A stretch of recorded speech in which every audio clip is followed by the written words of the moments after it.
Welcome. I'm E.G. Marshall. We are told there are none so blind as those that will not see. However, there are times when none can see as clearly as some of those who are blind. After all, isn't it true that most of what we see is not received through the eye, but interpreted by the mind? Of course it is. Consider, when you see somebody's point of view, just exactly what are you looking at? I came as soon as I could.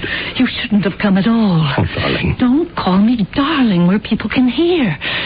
PJ was killed last night, and in this kind of situation, they always suspect the man's wife. But, darling, you didn't kill him. Are you crazy? Don't call me darling. Or did you?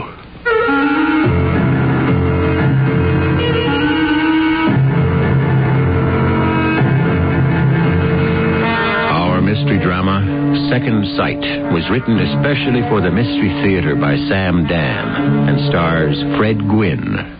I'll be back shortly with Act One.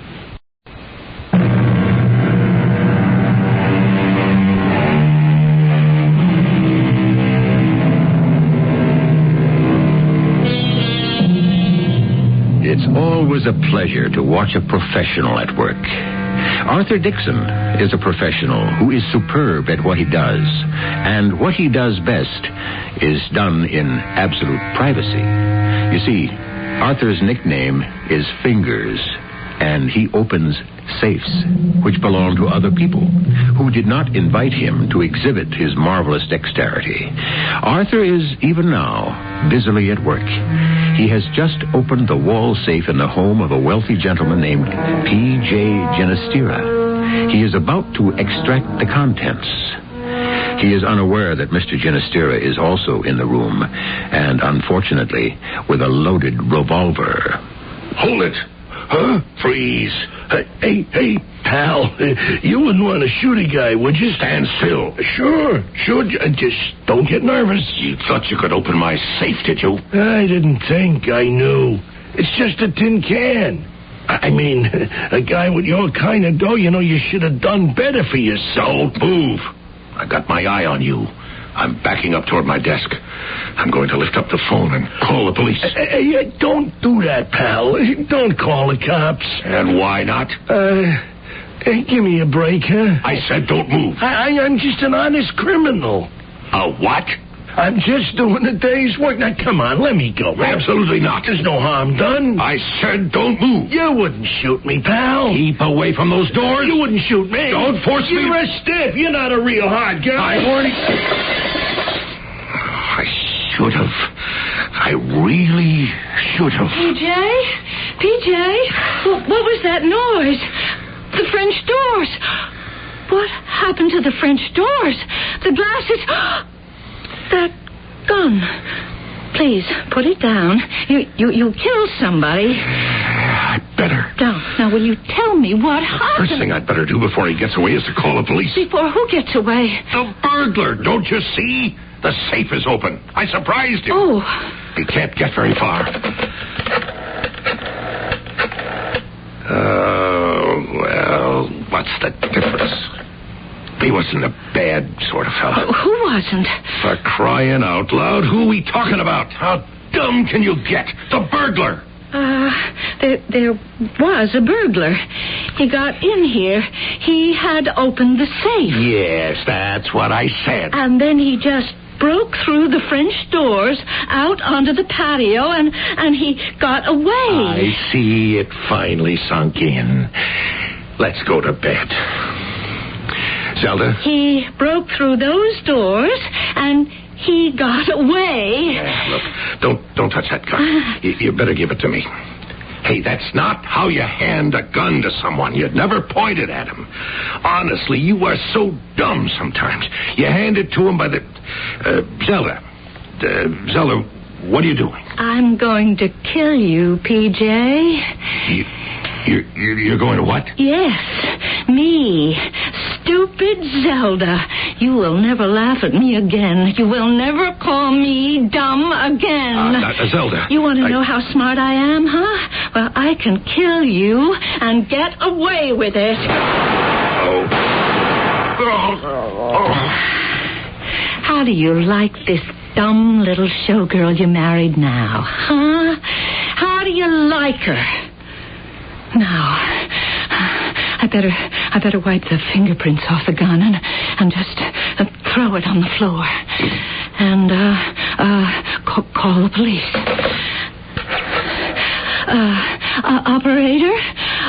Operator, I need help. There's been a murder.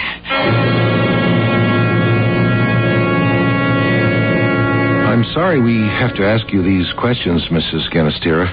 Oh, it's all right, Lieutenant. I'm not at all sure I can tell you anything. Whatever you can tell us. Well, we had just retired. We were in our bedroom, and he said to me, I think I hear a noise downstairs. And I said it must be one of the servants. And he said, no, it was their night off. I'd better go see. Yes? Well, PJ he had a revolver.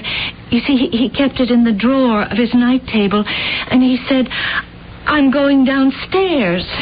The revolver is the same one that's lying there on the floor? Oh, yes, Lieutenant.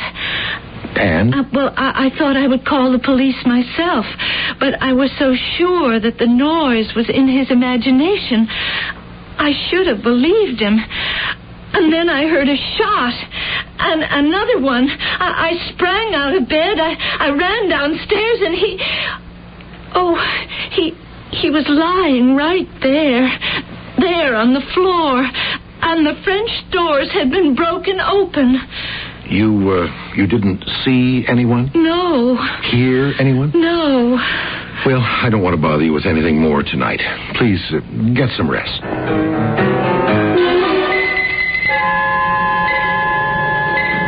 Yeah, that's him. He's coming down the steps. And he's got a valise. Must be ready to take off. Joe, you and Dick cover us. Phil and I are going to take him. Let's go. Hold it, Artie. Huh? Freeze. Police officers. Hey, what do you guys want? I'm clean. Artie, you got to come downtown with us. What for? First, we're going to read you your rights. And then we're going to talk about some of your most recent activities.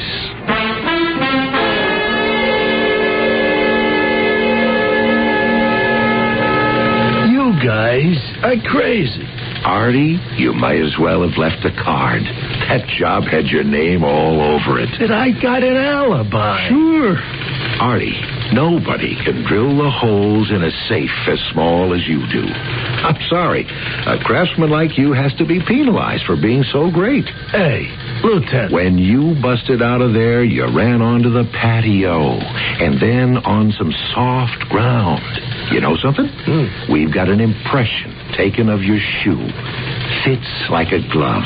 And it's got traces of the same mud on it, too. That's just circumstantial evidence. The bad part is you blew open the safe, and he caught you. You grabbed the gun from him. In the fight, it went off, and you killed him. Oh, no, I didn't kill him. The man's dead, Artie. I admit it. I was in the house. Now, we're getting something. Yeah, and I admit that I opened the safe. But I didn't kill him. You didn't. He caught me, and he held a gun on me. But I could see he wasn't the type of guy who'd shoot. You could see that, huh? Yeah. You were willing to bet your life on it? I could see he wasn't the type of guy who was used to shooting people, you know. He would have to think. Yes, no. All I needed were those couple of extra seconds to be out of there. I took the chance. Mm-hmm. That's all I know. What happened was you grabbed him. That's not what I'm saying. I know. That's what I'm saying. You got the gun away from him. No. And you shot him. Then you wiped your prints off and dropped it on the floor. Artie, do you want to make a statement? I already made my statement. I didn't kill him. If that's your statement, Artie, I'm afraid you're going to be stuck with it.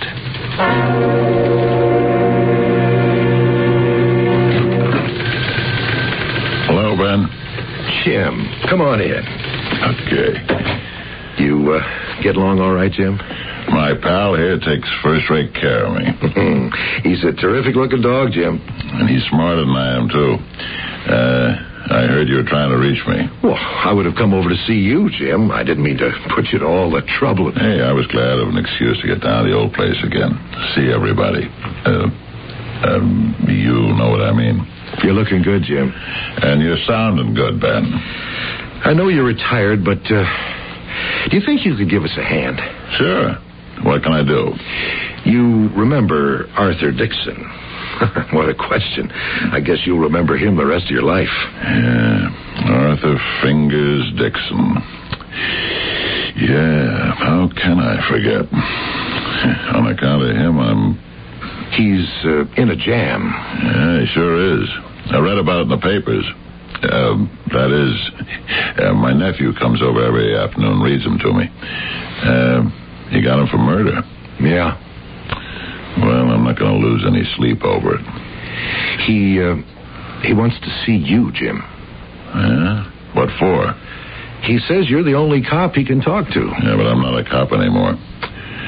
Thanks to him. Jim, we need his confession to wrap it all up in a neat little package. Do you think you could go visit him in his cell? Ben, I'd rather not. Okay. It isn't like the old days when I could just give an order. I'm sorry. Yeah, I'm sorry too, Jim. I really should have thought it out before I asked you to do something that would be so painful. Yeah, you should have. Well, Jim, just because you're retired, you shouldn't be a stranger. Drop around.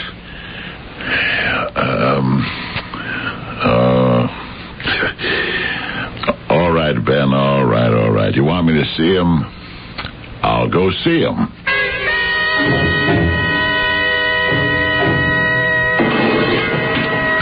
I'll call you, Bob, when I want to leave, okay? Hey, that's a great-looking dog. He's... Get to it, Fingers. Yeah, well, I got a lot of nerve asking you to help me. You sure do. Let's get on with the show, huh? I never had a chance to tell you how sorry I was. Yeah. I was crazy to try to get away, but I saw the car parked outside the station house, and the motor was running. We know what happened. I shouldn't have done it, but I didn't want to go to jail. I don't have all day, Fingers. See, I thought I could get away clean, but when you got into your own car, I just couldn't shake it. I don't want to go through this again. And when I seen you crashing on that lamppost, I was going to come back and help you, but I was scared.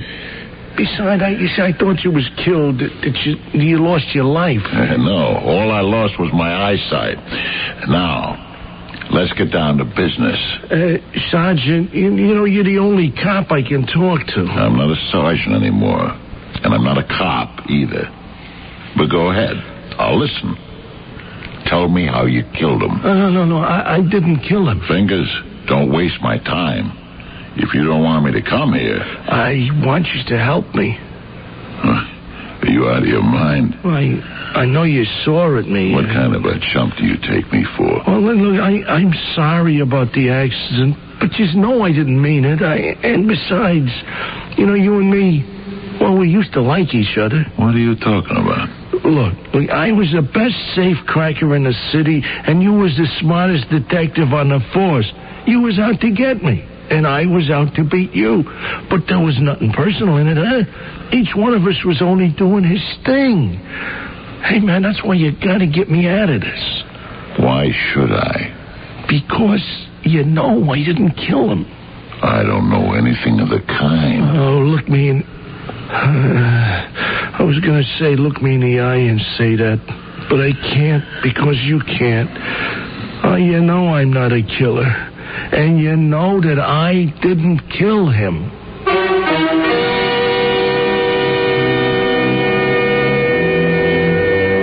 Yes? How does Sergeant Greenwood know? We know, but that's because we were there. But how would former Detective Sergeant James Greenwood know? And even if somehow he does know, would he be inclined to save Arthur? We have some problems to overcome in Act 2.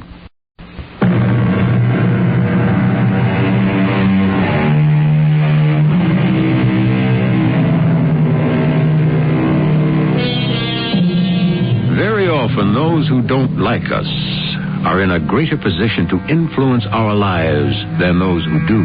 Here we have poor Arthur Fingers Dixon, a safecracker, and his only hope seems to rest with former Detective Sergeant James Greenwood, who has every just cause to wish him ill.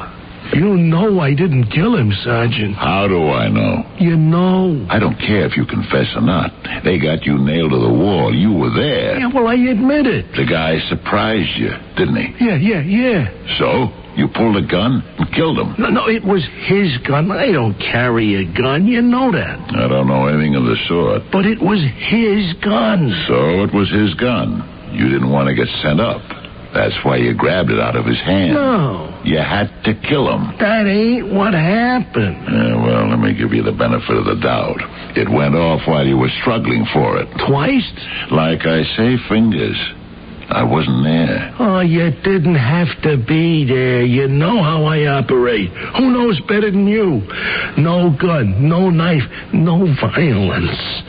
Now, look, if I'm caught, I'm caught. But by the time we plea bargain, I wind up with 3 to 5. And with good behavior, well, I'm back in the street maybe a year and a half. That's because, and only because, I don't lift a finger. Yeah, well, there's a first time for everything. Sarge, please, help me. Why? Because it's the right thing to do. The right thing to do. Yeah, look, I understand your angle, and I don't blame you. Yeah, this is the best revenge you could hope to get. Revenge? Yeah. Well, what else is it? You know that I didn't kill him. You know I couldn't. I want to tell you something, and you don't have to believe it. But you get your revenge anyhow. Let's say, by a miracle, I licked this rap, huh? Okay? I'm finished. I've been finished ever since you lost... Well, anyhow, it did something to me. I lost my edge. I'm not as good as I used to be. The lieutenant says the job was as sweet and as neat as ever. Oh, yeah. Oh, no. I can still do it. Yeah, but with this difference. You see, now I make some noise. Now, when did I ever make a sound before, huh? Why did the guy come downstairs? Because he heard me. When did anybody ever hear me when I was working, huh? Yours is a very sad story. But this is a world that's full of heartbreak. See you around, Fingers.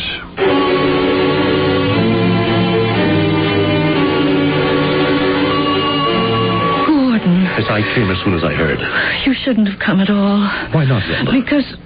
Because, look, let's step out into the library. That policewoman is out in the hall.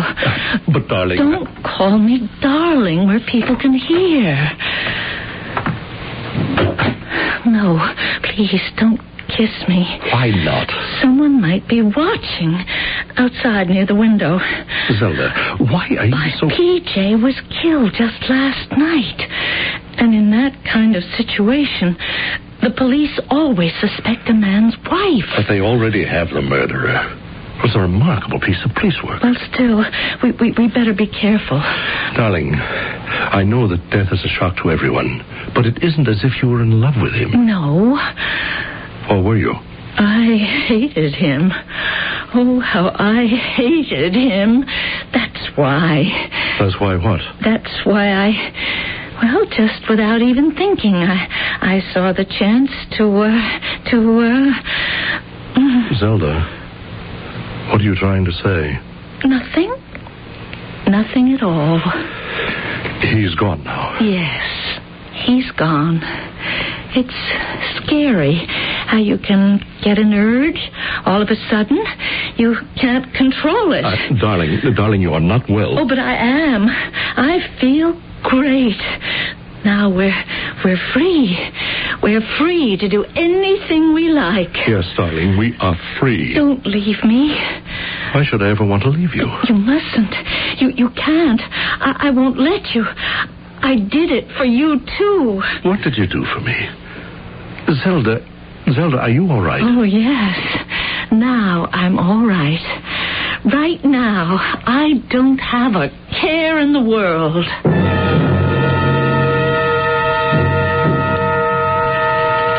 Back so soon, Jim? Yeah. That was quick. Is he willing to make a statement? Ben, I want to ask you something. Let's say Fingers didn't kill P.J. Ginastera.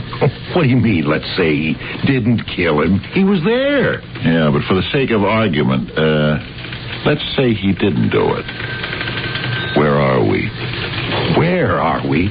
We're at ground zero, square one. Let's say Arthur's clean as far as the killing is concerned. No, Jim, we've got him nailed. I'm happy, the chief inspector's happy, the DA's happy. Yeah, but I'm not happy. Yeah, I know. I'm just a broken-down old detective and blind into the bargain. And my happiness doesn't mean a thing to anybody. Don't say that, Jim. But you started it. You called me into this thing. And so this morning, in effect, I was back in the department doing a detective's job. And if you send me out to do a job, I have to do it all the way. All right, Jim. See, I know Fingers like I know myself. He doesn't fight. But he was caught red-handed. So what? Hey, how long would he sit in jail? He's combat-wise. He knows how to pick a lawyer. No, he didn't do it. A man can't go against the habits of a lifetime. All right, maybe he had a partner. The partner gets away. But we still have Fingers as an accomplice. But now we can give him a chance to make a deal for himself. No good. Fingers never used a partner in his life. Jim, so where do we go from here? Well, we got the man and his wife upstairs in bed. They hear a noise. He says, I'll go down and look. He takes his gun. All right? Yeah. A little bit later, she hears the shots. She runs down to the library. There he is, dead on the floor. The gun is laying there beside him. That's what happened, right? Okay. The gun is clean. No prints on it. That makes sense. Fingers didn't want to be caught with it, so he cleaned it off and left it. Big question. He goes downstairs to look. She hears the shots.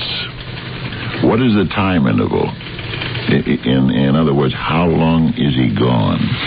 According to my notes when I questioned her, she couldn't be sure exactly. Yeah, but she had to give you a ballpark figure. Yeah, just about a couple of minutes. That, Jim, is why I insist, regardless of how you figure it, Fingers had to do it. Why?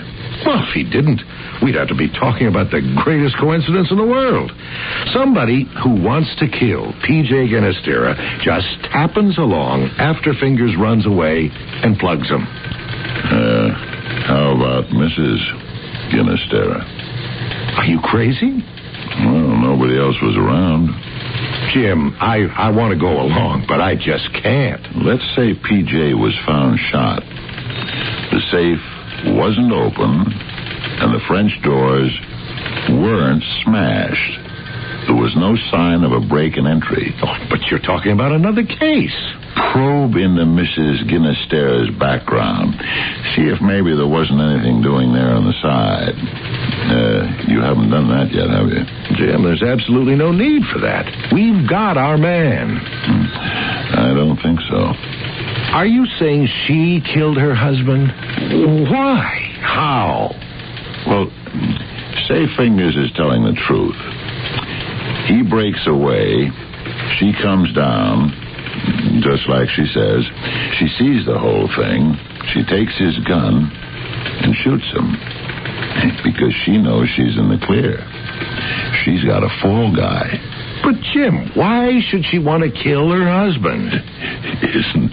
Isn't that why we're here? I don't know if I can get the inspector to buy it. Do you buy it, Ben? You know, Jim, I'm sorry I ever called you into this. No, you're not. All we have to do is wrap this up neatly, and the chief will grab it. Listen, tell me something. When you got there, Where was she? In the library. Uh-huh. Did you ask her if she'd left the room at any time after she found the body? She said she hadn't. What was she wearing? What do you mean? What do you think I mean? Well, she was wearing a nightgown. Uh-huh. And what else? Well, she had a kind of a robe over it and slippers. Uh-huh. So, she hears the shots and she runs downstairs. But first, she puts on her robe and slippers. Well, those could be reflex actions, Jim. Sure. What color was the robe? It was kind of a light red. Why? What color was the nightgown? Oh, come on, Jim. A lightish blue. Now, what do you know that we didn't know before? Ben, let's do a background on her. Check out her friends. See if there might be an angle. Jim, our investigation is officially closed. I'd have to justify the assignment of manpower to the inspector. Play along with me, huh? Oh, I want to, Jim, but I have to have something. Isn't it enough that we know Fingers isn't a killer? Now that I say it, I can see that it isn't enough. If only there was something, just one little angle to go on. Well, maybe it is there. Listen, could I go out and look? Meanwhile, let's get a head start. Who's the cop that's been stationed out there? A policewoman named Wilcox. Well, could you arrange to ask her if Zelda Ginastera has had any interesting visitors?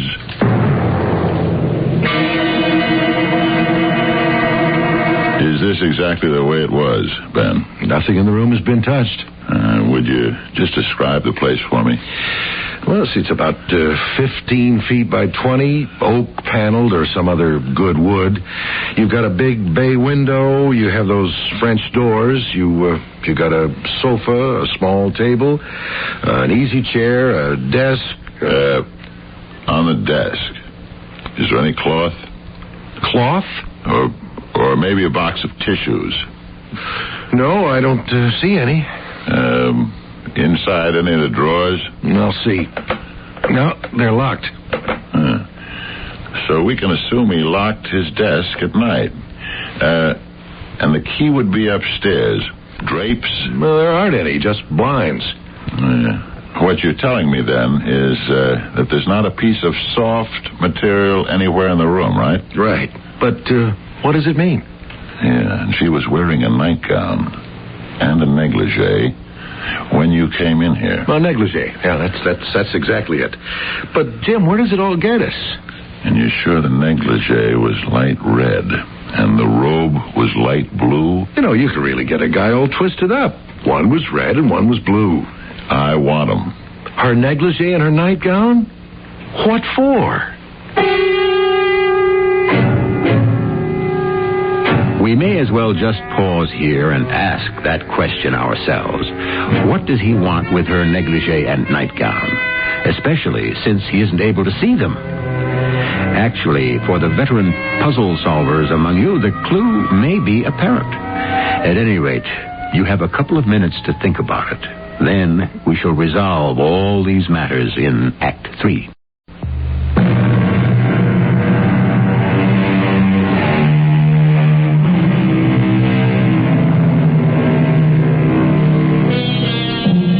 It is a characteristic of wisdom not to do desperate things, said Mr. Thoreau. And yet our entire society is constantly being buffeted by acts of desperation, which proves that wisdom must surely be in short supply among us.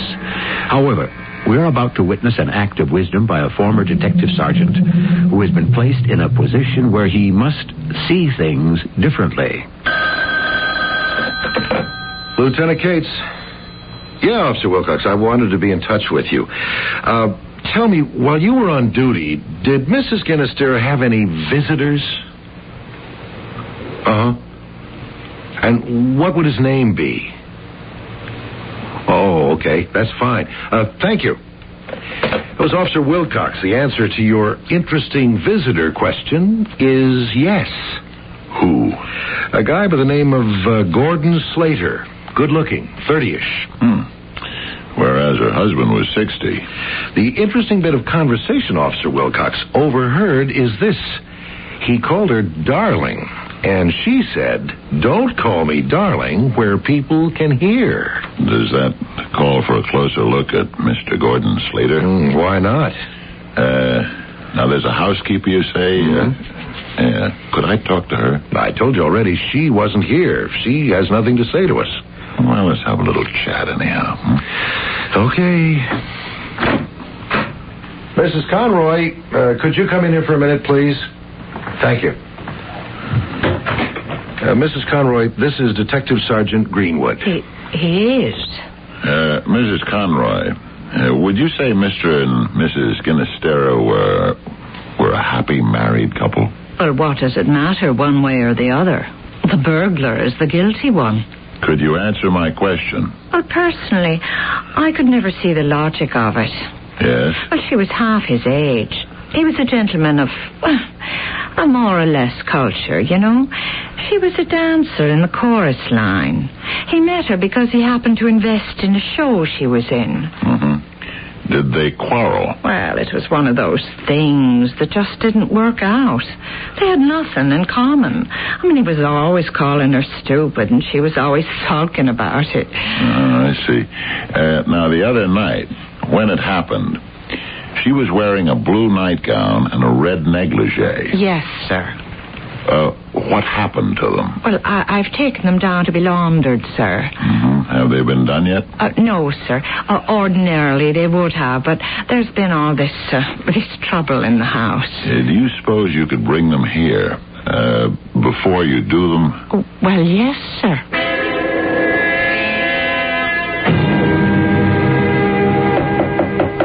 Come in. These are the things you requested, sir. Good. Mrs. Conroy, examine them for me closely. Well, for what, sir? For dirt. Well, they're never really dirty. I do them every day. Wait a minute, Mrs. Conroy. Down at the bottom of the nightgown, there are some very dark smudges. Ben, are you sure? Oh, look, I mean, yes. Well, now, how did they get there? Well, I can't imagine. Well, what could it possibly be? It's just on the nightgown, Ben? I don't see any on the negligee. I knew it. What did you know, Ben? Mrs. Conroy, I'm afraid we'll have to borrow this nightgown for a few hours. Ben, you suppose you could take it down to the lab while I chat with Mrs. Conroy about Mr. Gordon Slater?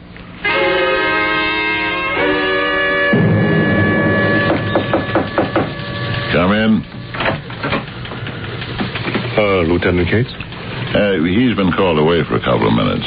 Well, my name is Gordon Slater. I was told he wanted me to come down to police headquarters. I'm Sergeant Greenwood, his associate. You can talk to me. About what? Well, for starters, tell me, how long have you and Zelda Ginestera been having an affair? Now, just hold on. Are you going to deny it? What kind of... Let's save your time and the taxpayers' money. You know we can investigate and come up with a barrel full of solid evidence. That housekeeper, she shut her mouth off. What did you want her to do? We told her this was murder. Murder? Murder. And that it would be kind of serious for her not to open up. And, I'm now saying the same thing to you. Murder? But there was this burglar. He was the one who shot PJ. Yeah, that's what Zelda says. Well, how can there be any doubt? The thing is open and shut. How long has this affair been going on? Well, maybe 2 years or more. Was her husband giving her a bad time? Yes, definitely. Why? Why? Well, I guess he was too old for her. That's what it all started from. Everything else, her being dumb and all that was... What about her being dumb? Well, okay. She's dumb. But in a kind of cute way. See, I never minded it, but he did. How did she feel toward him? She was his wife. Was she in love with him? Well, No. Was she a woman who would act violently on impulse? Sergeant, I know something about the law. Now, if you have a legitimate line of questioning... I'm just going to say this, and you can react to it any way you like. She hated him. By chance, an opportunity arose where she could kill him. And it would look as if someone else did it. What are you saying? Now you're asking me questions. She's angry. She's frustrated. She's in love with you. Are you in love with her? Well, Or is this just a pleasant little interlude for you? Well, maybe this means something, maybe not. But when I called on her the next morning, she said some things that sounded strange. Yes? She said, it's scary how you can get an urge all of a sudden, and you can't control it. Yes? And she said, I'll never let you leave me. I did it for you, too. What does she mean by that? I don't know. Oh, yes, you do, Mr. Slater. Yes, you do. But, Jim, we have no evidence. I say all we have to do is accuse her, and she'll fall apart, Ben. And what if she doesn't? What if she denies everything? Calls a lawyer? How do we justify the accusation? She won't. But this whole idea of yours that she's guilty, it's all a theory. Yeah, but it's a good psychological theory. Excuse me. Lieutenant Cates. Yeah. Oh, it's for you, Jim. The lab. Yeah, this is Greenwood. Okay, thanks. Ben, I think we can make a move. Let's pick her up. What have you got? Report from the lab. It'll prove she's the killer. This is Detective Sergeant Greenwood. Oh, how do you do? Sergeant Greenwood has some questions he wants to ask you. Well, sure. I understand you caught the burglar. We did. Oh, well, that was just great. How did you fellas manage to do it? And so fast. Mrs. Ginastera, every crook has a modus operandi, a method for operating. When you see a familiar one, you know who your perpetrator is. You'd think those fellas would try to change their routines. Yes, but they can't. All of us, I guess, are slaves to our own conventions. Yeah. Well, did the burglar confess? No. Why should he confess? The burglar didn't kill your husband. He didn't? No, of course not. Well, then, who did? You. That's a gag, isn't it? I mean, that's not in good taste. Murder never is. You can't prove it. I can. Lieutenant, what are you cops trying to pull off here? Who is this guy with his seeing-eye dog? Why are you trying to pass him off as a detective? I am a detective. I'm going to call my lawyer. You have every right to do that. Where do you come off saying I killed my husband? Do you want to hear how it happened? What you told Lieutenant Cates was true. Up to a point. Your husband heard a noise and went down with his gun to investigate. But you didn't hear any shots. And when you joined him down the library, the burglar had already escaped. Now, you were angry with your husband, and you saw a chance to kill him and get away with it. You picked up the gun and shot him. Twice. No. Then, let me tell you what you did with the gun. It's a lie. You had to work quickly. Someone may have heard the shots. You had to get the call into the police, and you were nervous. You don't go around shooting people every day. You knew you had to wipe off the fingerprints. What could you use?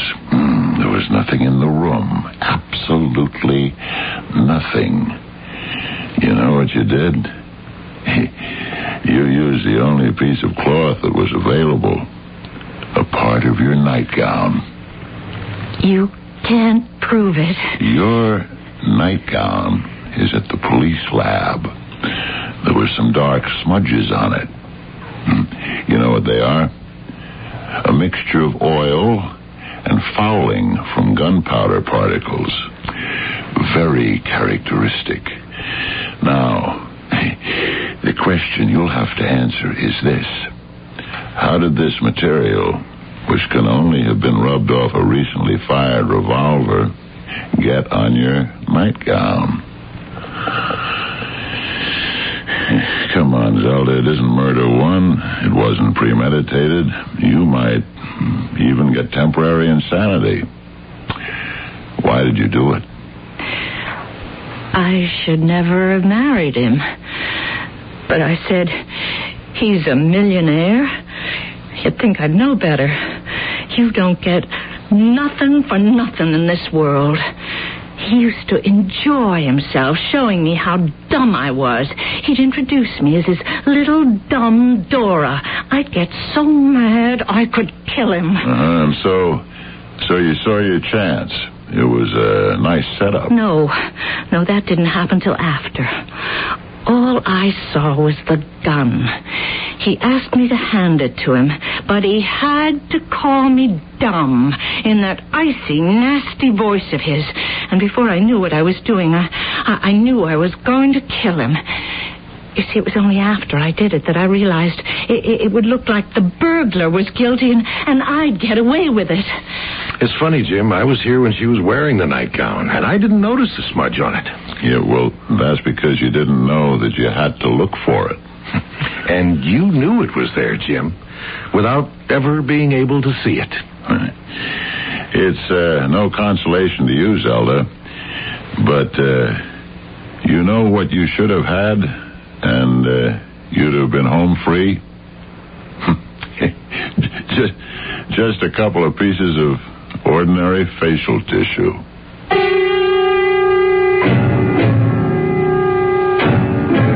For want of a nail, that's the old story. For want of some ordinary, everyday item, the life, liberty, and the pursuit of happiness of Zelda Ginastera will now be severely curtailed, for at least the foreseeable future. I shall return in just a very few minutes.